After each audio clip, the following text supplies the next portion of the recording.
এটা কি love letter না কি রে? প্রশ্নটা কি রে? দেখছেন প্রশ্ন করছে লাভ লেটার দিয়ে। আচ্ছা পড়বো।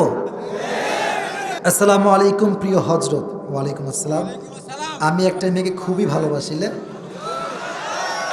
আচ্ছা, আর মেয়েও আমাকে অনেক ভালোবাসে, কিন্তু মেয়ের পরিবার এখন মেয়েকে উঠে পড়ে লেগেছে মেয়ের বিয়ে দেওয়ার জন্য।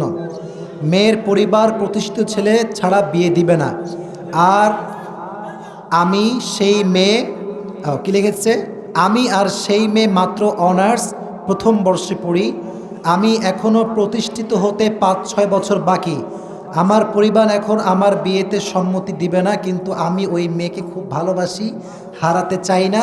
এমন অবস্থা আমি কি করতে পারি? মানে আমি দেখেন, আমি কিন্তু কে দিয়েছে তাও জানি না, তার নামও জানি না। এই যে 1 ঘন্টা 15 মিনিট কথা বললাম। আচ্ছা ইমানদারি বলেন তো, তাফসিরের বাইরে আউটসাইডের কথা কি বেশি একটা বলছি নাকি আমি আজকে? আপনি দেখবেন এটা যদি আমি উত্তর দেই এটা ভাইরাল হয়ে যাবে। মানে আমি যে তাফসির করি 1.5 ঘন্টা 1 ঘন্টা, এইটা ভাইরাল করতে চায় না কেউ। যখন এই যুবকদেরকে হালকা একটু বাস দিই এটাই ভাইরাল হয়ে যায়। ছি ছি, আল্লাহ হেদায়াত দান করুন। আমিন। আমি উত্তর দেওয়ার ট্রাই করছি ইনশাআল্লাহ।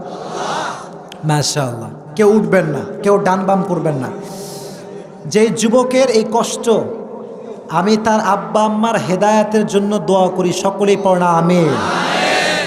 আহা, এই প্রতিষ্ঠিত হতে হতে যুবকের অর্ধেক যৌবন শেষ হয়েছে। কি একটা মুশকিল ভাই। আর মেয়েদের বাপও কম দোষী না।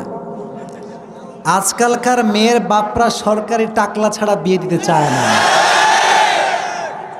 यार पैसा तुम्हारी है तो लड़की भी तुम्हारी है, अगर पैसा तुम्हारे पास नहीं है फिर तुम्हारी कुछ भी नहीं है। This is the trend of Bangladesh. অথচ আল্লাহর হাবিব বলেছেন যে কোনো মেয়েকে বিয়ে করতে হবে 4টা জিনিস দেখে, তবে তার ভেতরে ফাযফার বিদাতি দ্বীনি তারিবাত ইয়াদাক, become successful by selecting the one who has religion, character and conduct। যার চরিত্র আছে, যার দিনদারিত্ব ভালো আছে, টাকা না থাকলেও সে আমার বউ হওয়ার যোগ্যতা রাখে। আর আজকালকার যুবকরা এটাকে বেশি প্রায়োরিটি দেয় না। আজকালকার যুবকরা খোঁজে কোথায় আটা সুন্দরী খুঁজে পাওয়া যায়। এটা হচ্ছে যুবকদের ক্যারেক্টার। আর নারীদের ক্যারেক্টারটা হচ্ছে, এরা বেশিরভাগ আছে এরকম, এরা দাড়িওয়ালা পছন্দ করতে চায় না, 5 ওয়াক্ত নামাজি পছন্দ করতে চায় না, সুন্দর তাকওয়াবান যুবককে পছন্দ করতে চায় না, সব গাঁজাখোরকে পছন্দ করতে চায়। এরকম মেয়েও বাংলাদেশে আজকাল আছে।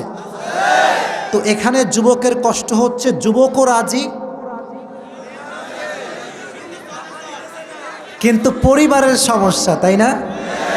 শুধু এটা এই যুবকের সমস্যা নয়, এটা হাজার নয় লক্ষ কোটি যুবকের সমস্যা। এটা আব্বা জানে যে আমার মেয়েটা ওই ছেলেকে পছন্দ করে, আবার ছেলের আব্বাও জানে আমার ছেলেটা ওই মেয়েকে পছন্দ করে, বাট জেদ, আব্বা আমার ভিতরে জেদ কাজ করে যে আমার ছেলে আমার হুকুমের বিরুদ্ধে কাজ করবে, এই অ্যাটিটিউড কাজ করে। অথচ আব্বা জান নিজের পছন্দের বিয়ে দিতে গিয়ে তার ছেলের পুরো জীবনটাকে নষ্ট করে দেয়।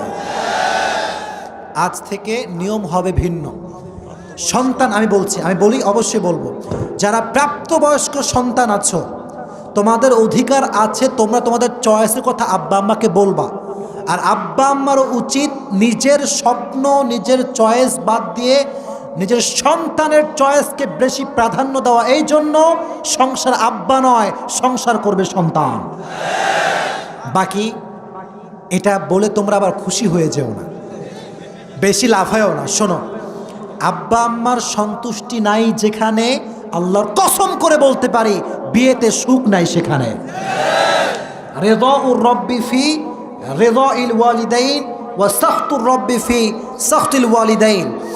আব্বা আম্মা খুশি তো আল্লাহ খুশি, আব্বা আম্মা না খুশ আল্লাহও না খুশ, ঠিক কিনা বলেন? আর তোমরা আসলে একটু বোকা আছো। এই যে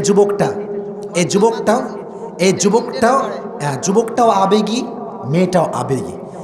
দেখো আবেগ বড় খারাপ জিনিস। তোমরা তো এখন বাধায় আছো, তো মানে দেখা করতেছে দেখা করতে পারো না, কথা বলতে চাইলে কথা বলতে পারো না, তখন কষ্ট শুরু হয় যে বিয়ে করলে মনে হয় সব সমাধান হয়ে যাবে। মনে রেখো যুবক, আব্বা আম্মার বিরুদ্ধে কি তুমি বিয়ে করতে পারবা ঠিক, কিন্তু তুমি যেই মেয়েকে আজকে যেই সুন্দর রূপ আর মন দেখে বিয়ে করছো, এই মন আর রূপ চেঞ্জ হতে এক রাত সময় লাগবে। এক রাতে সব চেঞ্জ হয়ে যাবে।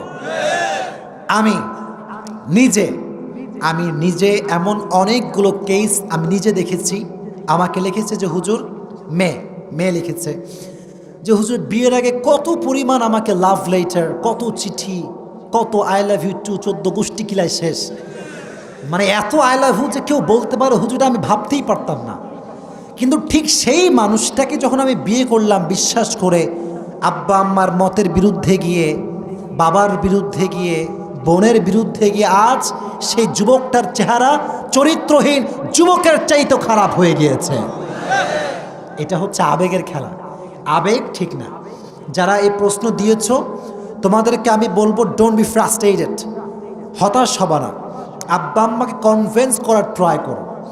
এখনকার যুবকদের সমস্যা হচ্ছে পড়ালেখা নাই, জীবনে কি করবে তাও জানে না, তাও জানে না, আর এদিকে বিয়ে নিয়ে পাগল হয়ে থাকে।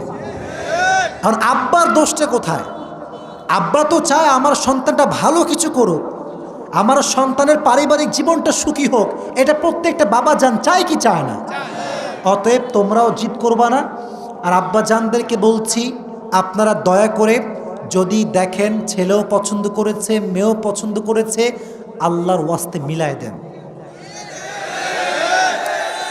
আমি আপনাদের পায়ে, এই যে আপনার পায়ে আমার হাত, আমি বলি আমার এটা শেষ কথা, যদি আব্বা আম্মার এই সমস্যার কারণে সন্তানরা বিয়ে করতে না পারে,